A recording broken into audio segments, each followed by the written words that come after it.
Сургуулийн албан ёсны мэйлээр Outlook-ийг ашигладаг ба бид үгээр мэдээлэл авах, багш нартай холбогдох, асуулт тулгарсан үед албануудтай холбогдох маягаар ашигладаг. За хэдүүл Outlook-ыг нэвтрье. Microsoft Outlook гэж ороод. За нэвтрэх аккаунт нь болохоор бидний сургуулийн албан ёсны имэйл байгаа. Оюутны код бол ufec@edu.cgmn гэдгээс бүрддэг. За пассворд оруулаад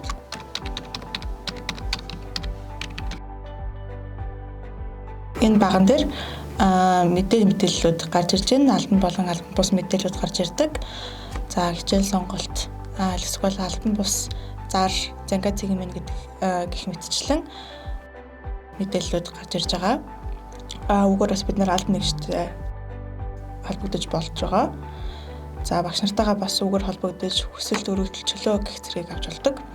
За мөн энэ мэдээллүүд дээр юу гарч ирдэг вэ гэхээр Teams-тэй маань холбоотой учраас митингүүдийн мэдээллүүд бас давхар ирдэг байгаа.